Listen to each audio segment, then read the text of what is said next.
Una mattina mi sono alzato. Ciao Luciana, comment ça va? Hello, ça va, ça va. Et donc, tu es venu pour un café italien aujourd'hui? Tu m'as invité, je suis venu. Je suis avec la cafetière. Cicin alors. Merci pour l'invitation, Luciana. Bah, merci à toi. Alors, Bah, j'ai un problème que je dois dire ensuite parce que ça fait longtemps que je parle pas français. Donc, mon français va être pas parfait. Et je suis désolée parce que c'est une langue que j'adore. Donc, je sais que je ferai des erreurs et je suis désolée. pas de pression. On est gentil, les gens sont sympas et tu parles très bien. Ne te fais pas de problème. Ok? Super. Ok. Alors Luciana, je te dirais, on commence. Est-ce que tu peux te présenter? Comme ça, on sait qui tu es et d'où tu viens, s'il te plaît. Bah, je suis une journaliste. Je travaille pour Mediaset, que c'est la chaîne privée la plus importante en Italie. Mhm. Et je travaille pour une télévision, donc je fais des reportages. Et tu vis où, dans quelle ville? Je vis à Rome. Je vis Bien. à Rome. Super, très bien. Donc, comme tu sais, en fait, on fait une petite série de vidéos où on demande aux gens comment ils se réhabituent à changer leur train de vie, comment ils travaillent, comment ils acceptent ces changements, etc. Et on a pensé que c'était intéressant aussi de voir comment ça se passait en Italie et avoir une autre opinion avec quelqu'un qui vit de manière différente aussi par rapport à nos habitudes suisses. Et du coup, je voulais te demander, toi, comment est la situation en Italie et plus particulièrement, comment les entreprises et les petites entreprises, elles vivent cette période compliquée. Bah, c'est un moment compliqué, je pense, comme dans tout le monde. Et tout est fermé et c'est compliqué parce que, bon, on est tout le monde dans la même situation, on est en quarantaine.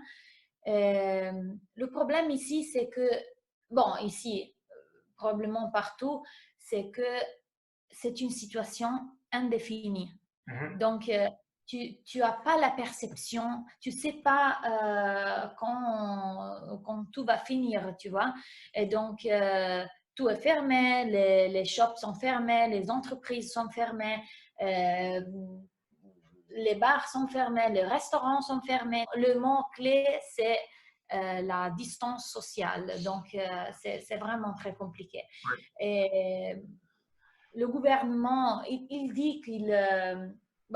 on est en train de parler de beaucoup de choses, beaucoup d'aides, mais concrètement, il n'y a qu'une aide. Il s'agit de 600 euros. Tout le monde reçoit 600 € par mois. Tu dois demander, mais généralement, ouais, c'est une chose pour tout le monde. Mais ça a créé beaucoup de polémiques ici parce que les gens ont dit qu'est-ce que je fais avec 600 euros? Parce que par exemple, si tu donnes 600 euros à quelqu'un qui était, je sais pas, qui travaillait dans un bar, s'il vit avec sa famille, probablement toi tu peux l'aider. Mais si toi tu donnes 600 euros à quelqu'un qui avait un shop de vêtements et il paie de louer 2000 euros par mois, tu vois, 600 euros, c'est rien. Donc, il y a beaucoup de polémiques sur ce thème, mais ce qu'on doit comprendre, c'est que c'est une situation indéfinie. Donc, même juger ce qui fait le gouvernement dans ces moments, c'est impossible parce que, bah, franchement, mon rôle de journaliste, c'est de critiquer, c'est d'investiguer, et bien sûr, même dans ces moments d'émergence. Mais une chose c'est sûre, moi, je voudrais jamais être le président du conseil dans ces moments. Donc, donc en fait, il y a des mesures qui sont en place, Ça mais te dérange si je bois? tu peux boire seulement, pas de problème. Désolée. Donc oui, il y a des mesures en place, mais comme dans plusieurs pays, on dit que c'est pas assez et ça aide pas tout le monde parce qu'en fonction de la situation, ça peut ne pas être assez en termes d'argent. On a aussi un peu le même problème en Suisse. Hein, c'est pas... Il y a eu des mesures pour certaines entreprises et pas du tout de mesures pour d'autres, alors qu'ils étaient autant touchés. Donc, mais par contre, tu as un bon point, c'est que les gens, peut-être qu'ils oublient aussi souvent que le poids de prendre des décisions, c'est pas facile non plus et c'est pas une crise qu'on vit tous les 10 ans et du coup, on sait comment la gérer. C'est imprévisible et il faut trouver des nouvelles façons. Donc, c'est compliqué. C'est compliqué. Oui, Euh, c'est Est-ce compliqué. que, J'ai vu que, par exemple, vous en Suisse, je parlais avec ma meilleure amie, elle vit en Suisse. Elle m'a dit que, par exemple, si elle veut aller, je sais pas, à faire une promenade avec son mari, son fils et ses parents, toi, tu peux le faire. L'important, c'est qu'on doit être 5 personnes. maximum 5, ouais. Ouais, pas plus de 5, quelque chose comme ça. Ouais. Et ici, c'est vraiment impossible. C'est interdit de sortir, interdit de voir quelqu'un, interdit de voir tes parents, ta mère, même s'il habite, par exemple, au deuxième étage et toi, tu es au troisième. C'est impossible. Non, c'est C'est compliqué. vraiment, ouais. Ouais. Vous êtes. Alors, on a un peu une façon différente. Vous, tu disais que vous étiez, il n'y a pas il y a de contact social. Nous, en Suisse, on Ouais. n'a pas une vraie quarantaine. On peut quand même sortir. On doit limiter un maximum. Mais comparé à l'Italie, c'est vrai que c'est tout autre chose. Vous devez vraiment impérativement rester à la maison.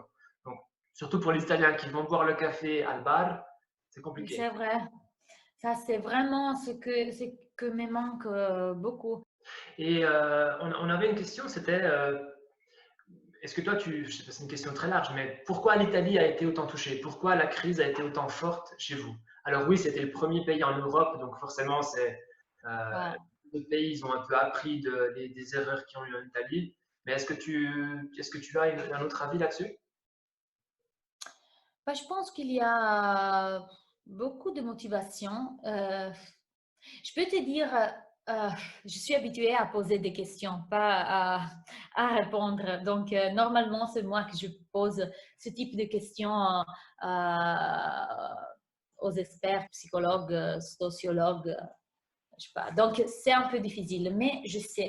La chose la plus facile à dire, c'est qu'en Italie, en fait, il y a beaucoup de personnes vieilles, de personnes, je sais Âgé? pas, âgées, ouais, de personnes âgées. Donc probablement, ça, c'est un problème. Mais j'ai lu une réflexion plus intéressante. La réponse, c'est dans la structure sociologique de l'Italie, de notre société italienne. Ici, on a beaucoup de problèmes en Italie, mais la société civile, c'est vraiment très forte, très bien organisée. Il y a beaucoup de moments de contact, en fait, en Italie, parce qu'il y a beaucoup des activités, des organisations, et après, le moment pour prendre l'apéritivo, le café, c'est fort encore le concept de famille Ouais. ici. Et Donc, donc, il y a beaucoup de situations de contact ici. ouais. Et Il y a donc, voilà. beaucoup d'interactions et du coup, le fait Ouais, de passer tous les soirs, peut-être voir la maman ou les parents à la maison après le travail, ça plus d'interaction. Ça peut être une vraie raison. J'ai pas pensé à ça. C'est vrai que la colocatrice est rentrée. Non, colocatrice. Ouais, mon amie, ouais. tu diras bonjour. Ok. Et puis du coup, toi, Luciana, est-ce que ton travail, comment ton travail a changé? Est-ce qu'il a changé vu que tu es une journaliste, tu te déplaces souvent? Ouais. euh, comment est-ce que tu vois une différence? Euh, Bah, il y a beaucoup de différences dans l'organisation de travail et tu veux que je commence? Bah, typiquement, toi, tu vois, moi, je peux travailler depuis la maison, je me connecte avec Internet, etc. Toi, tu es journaliste, tu dois aller voir le terrain, tu dois aller voir les gens, tu dois aller interviewer, poser des questions. Tu peux pas faire ton travail depuis la maison, Ouais. j'imagine. Ou bien. Bah oui, normalement, par exemple, si je dois faire un reportage sur n'importe quoi, moi, je m'organise. On est au moins 3 personnes qui partent. Par exemple, on va raconter je sais pas, les agriculteurs en Sicile, par exemple. On est au moins 3. Une journaliste est une troupe. et on va raconter ça. Maintenant, euh, Maintenant, tout a changé parce qu'on doit limiter, nous aussi, toutes les possibilités de contact. Et donc, on cherche d'utiliser des vidéos. On cherche, par exemple, les personnes qui veulent nous dire quelque chose, dénoncer une situation. On demande de faire des vidéos avec son téléphone, même s'il n'y a pas la qualité que tu as si tu fais avec le caméraman. Mais on fait comme ça et donc on fait le montage de tout ça et c'est plus, comment je peux te dire, c'est plus proche à ce que tu vois en Internet dans ce moment, la télévision. Ouais.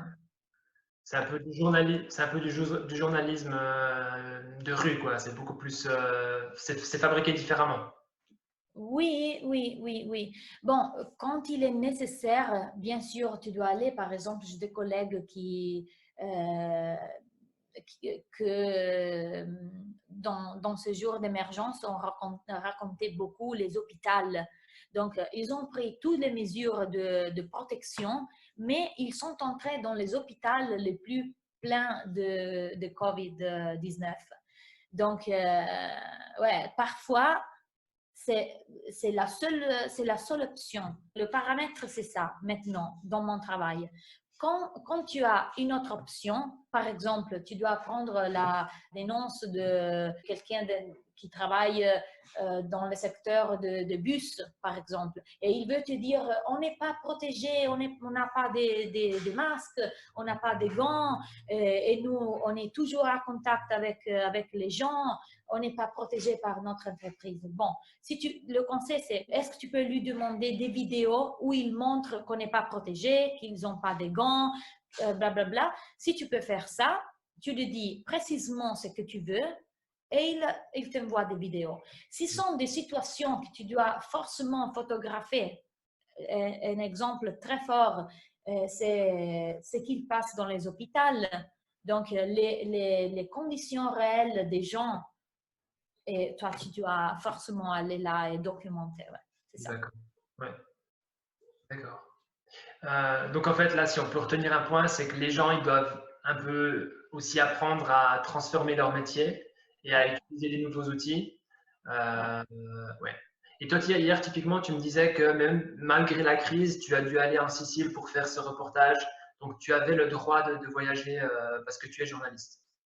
Oui, oui, oui, oui. Moi, je pense que j'ai de la chance parce que vraiment, comme on a dit au début, pour les autres, c'est difficile. Aucune personne peut sortir. Donc, ouais, il y a un permis. Dans mon permis, je dois simplement dire que je suis en train d'aller en Sicile, par exemple, pour un reportage et je peux le faire. Ouais. D'accord.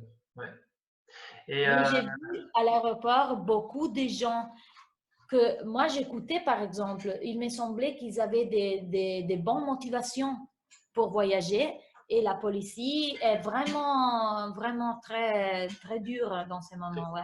ouais, d'accord. Il y a encore beaucoup de gens qui voyagent en Italie, d'une ville à l'autre? Non, bon, pas trop. Dans ces moments, pas trop. Au début, a été vraiment, vraiment compliqué. Ça fait un mois, parce qu'en Italie, il y a beaucoup de gens, par exemple, du sud de l'Italie qui vivent au nord pour travail, pour études. Et au début, quand le gouvernement a dit on ferme toutes les universités, tous les shops, tous les restaurants, tout. Donc, tu t'imagines, il y a des personnes, des étudiants, par exemple, qui se sont dit, OK, qu'est-ce que je fais à Milan? À, à Padova ou n'importe quoi tout seul. Et donc, ils ont appelé la famille de Lecce et ils ont dit, oh, je reviens. Est-ce que tu peux imaginer le chaos qu'on a créé? D'accord, ok. Tu vois? Et du coup, en Italie, on sait que les gens sont toujours positifs, toujours contents. Comment vous êtes affecté en termes de comportement et de motivation? Est-ce que les gens sont au fond du bac ou est-ce que ça va? Ça dépend, ça dépend. Au début, a été intéressant parce que les gens ont commencé, je ne sais pas si tu as vu des nouvelles sur ça, les gens ont commencé à 6 heures de tous les après-midi à chanter sur les balcons, à faire des choses, des trucs comme ça. Bah, maintenant, tu as la perception qu'il s'agit de quelque chose d'indéfini et donc je vois une situation un peu plus stable.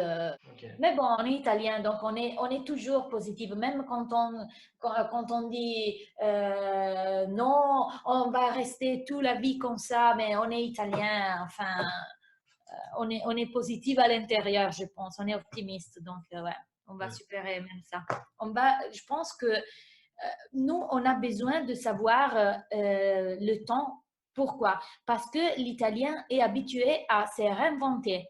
Et toi, tu peux te réinventer ton travail, ta vie, ta situation, si tu as une perception du temps. Qu'est-ce que je peux réinventer dans ces moments si je ne sais pas qu'est-ce qui va passer dans une semaine? Tu vois ce que je dis? Donc, je pense que la clé de ça, c'est Très la bien. question temporelle. Ouais.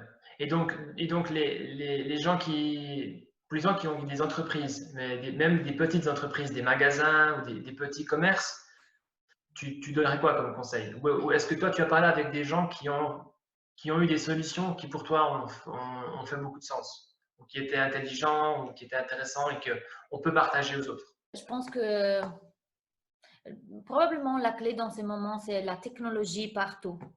Donc, j'ai pas trop vu encore avec les entreprises ça, mais je l'ai vu avec des associations. Ils cherchent de continuer toutes les activités online. Et donc, il y a par exemple des personnes qui se rendent compte dans ces moments. Par exemple, nous, on a 30 ans et c'est plus facile. Mais je vois qu'il y a des personnes qui ont 50 ans, par exemple, 60, et ils se rendent compte que dans ces moments, du pouvoir vraiment des technologies. Et donc, c'est ça, ils sont en train de, surtout des associations, ils sont en train de profiter de ce temps pour mieux connaître les technologies que c'est-à-dire dans 2 mois, quand on sort de ces situations, euh, des technologies qu'il peut utiliser pour améliorer l'activité, pour créer des nouvelles possibilités. Mais oui, je pense que la clé, c'est la technologie. Enfin, ouais. Ok, très bien. C'est un truc ouais, qu'on devra tous s'habituer, ça c'est vrai. Et tu me disais aussi un point par rapport au fait que le côté positif de cette crise, c'est qu'en Italie, il y a des marchés qui se ferment, mais il y a d'autres marchés qui s'ouvrent. Et Ah typiquement, bon, ouais. Bah, hier, je t'avais fait un exemple très spécifique. Ouais. Euh, c'est vraiment spécifique, mais il te donne la dimension de certaines situations ici. L'Italie a beaucoup de problèmes, mais est connue dans tout le monde pour le Made in Italy. Moi, par exemple, je te disais hier, je suis allée en Sicile où il y a une grande production de fruits, de légumes qui vont dans tout le monde. Et nous, en Italie, on reçoit aussi des légumes et des fruits de tout le monde. Pas seulement de pays européens où il y a notre même règle commerciale, mais aussi de pays tiers. C'est-à-dire, par exemple, qu'en général, en Italie, peuvent entrer des légumes, des fruits, par exemple, du Maroc, du Sénégal. Ce sont des produits qui, quand entrent dans le marché italien, vont baisser les prix du marché. Qu'est-ce qui passe dans cette période de Covid-19? Les importations sont beaucoup moins. Et donc, quand je suis allée chez les agriculteurs à raconter leur situation maintenant, bien sûr, ils m'ont dit, on est en crise parce que, par exemple, moi, je produis le melon que tu manges avec le jambon. ouais, Tu sais, ouais. Et donc, je produis ça et si tous les restaurants sont fermés, moi, j'ai des problèmes. Mais ils m'ont dit aussi une autre chose qui m'a surpris. Le côté positif, c'est qu'il n'y a pas l'importation des autres produits. Et donc, pour la première fois, on peut se rendre compte du mal qui nous fait l'importation sleale. ouais. Tu vois, la concurrence sleale. La concurrence pas illégale, mais la concurrence déloyale. Ouais, Déloyale. c'est ça. c'est de valoriser un peu en fait le travail qu'on fait chacun dans notre pays, hein. Ouais, Enfin, avec moins d'importations, on consomme plus local et les producteurs peuvent vendre ouais, mieux, plus au prix vraiment que eux ils peuvent ouais. suivre. Donc c'est hyper important. C'est un point positif. C'est un point positif. Typiquement ici en Suisse, on voit qu'il y a beaucoup de gens qui essaient de consommer un maximum local et d'aller vers les petits commerçants pour acheter que des légumes ou des fruits qui sont produits dans la région pour les aider en fait à survivre. Parce que les grands commerces, eux, ils survivent, c'est sûr, mais les plus petits commerces, c'est plus compliqué. Ouais, Donc ça ouais, c'est ça. rejoint un peu ce que tu dis. Ok, En fait, c'est ça, ouais. très bien. Et puis, moi, j'ai encore quelques petits points, pas grand-chose, mais est-ce que, en termes de solidarité, à la fin de la crise, tu penses que les Italiens, justement, ils vont essayer d'être proches de l'industrie italienne, de relancer l'économie, ou est-ce que tu penses on n'a pas appris grand-chose et on va continuer à voyager, on va continuer à aller voir d'autres pays et pas forcément à se focaliser et à aider un peu l'économie italienne? Bah, moi, j'espère que oui. Moi j'adorais le monde d'avant. C'est vrai que notre monde d'avant, c'était un monde, par exemple, plein de pollution. Il y avait beaucoup de problèmes. Il y a encore beaucoup de problèmes. Mais je pense qu'on doit trouver des solutions pour améliorer. On ne doit pas Retourner en arrière? retourner. Ouais, Donc tu penses que... Parce que typiquement en Suisse, on voit, moi j'entends beaucoup des gens qui disent, là on apprend un peu à mettre le pied sur le frein et dire il faut qu'on arrête de courir partout et plutôt profiter de ce qu'on a ici et profiter de notre style de vie, de notre tourisme et pas forcément courir ailleurs. Et je pense que c'est peut-être une leçon qu'on aura appris après la fin de la crise. Mais je ne sais pas si c'est aussi pareil en Italie ou dans d'autres pays. Si vous sentez ça non, aussi. oui, c'est pareil. Dans ces moments, c'est pareil. Je connais très bien la situation du tourisme parce que ma sœur, par exemple, elle s'occupe de louer des maisons de vacances en Puglia. Et donc, la situation dans ces moments, c'est un désastre. Mais il y a beaucoup de gens qui t'appellent pour te dire j'avais réservé mes vacances en Albanie par exemple, j'avais réservé mes vacances à Sharm el-Sheikh, mais enfin je pense que tout va changer et donc on reste en Italie. Donc oui, on se rend compte. Mais en général, ce que je dis, c'est que pour moi, moi je sais très bien ce qu'on a en Italie. Et en fait, par exemple, pour moi, l'été, c'est en Italie. Même si je suis quelqu'un qui voyage beaucoup, pour moi, l'été, c'est en Italie. Mais je veux me sentir libre de voyager. C'est dans ce sens que je te disais avant, j'adorais le monde d'avant, c'est-à-dire ma liberté. Donc, on doit améliorer, pas perdre cette liberté. Moi, je pense que j'adore le pays où je suis née parce que j'ai voyagé. Deux fois dans ma vie, une fois pour étudier en Espagne et j'adorais l'Espagne, je me sentais vraiment chez moi. Et la deuxième fois à Londres, j'ai eu la possibilité de rester là pour travailler. Et après, je ne sais pas pourquoi, probablement ils m'auraient payé plus, probablement j'aurais eu un salaire meilleur, mais enfin, j'ai toujours décidé de rentrer chez moi parce que, donc, Est-ce que tu penses qu'en Italie, les gens vont rester, vont vouloir un peu relancer l'économie, relancer le système, et on va tous un peu se calmer et on va tous un peu rester là où on est pour aider les commerces, aider les entreprises et profiter de notre vie plutôt que de courir tout le temps à l'étranger ou ailleurs? Est-ce que tu penses que oui, c'est utile et c'est important? oui. Je pense que c'est quelque chose qu'on a appris en fait dans cette période. Ouais. C'est une chose qu'on a appris et je vois qu'il y a dans les...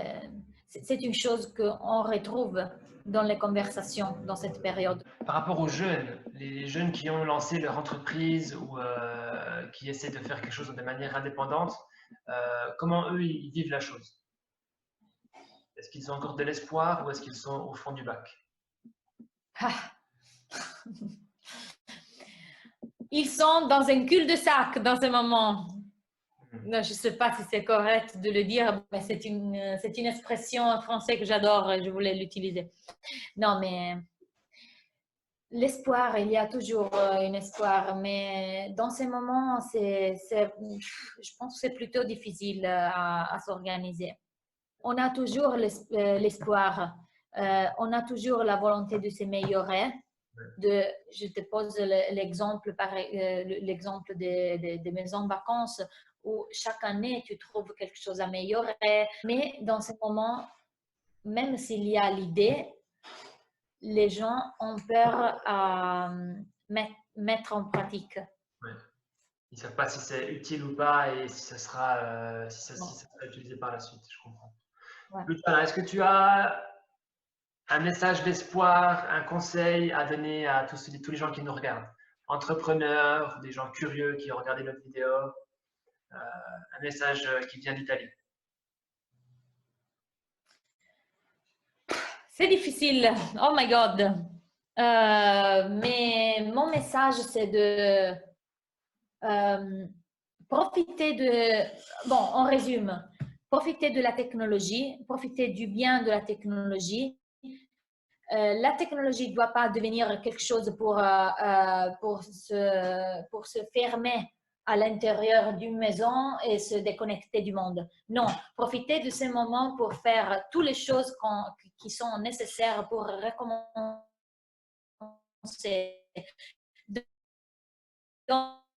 Donc, tu étais preneur de maison vacances, tu as la possibilité d'apprendre une langue dans ce moment. Utilise la technologie pour apprendre une langue, le français, l'anglais, quelque chose qui peut t'aider.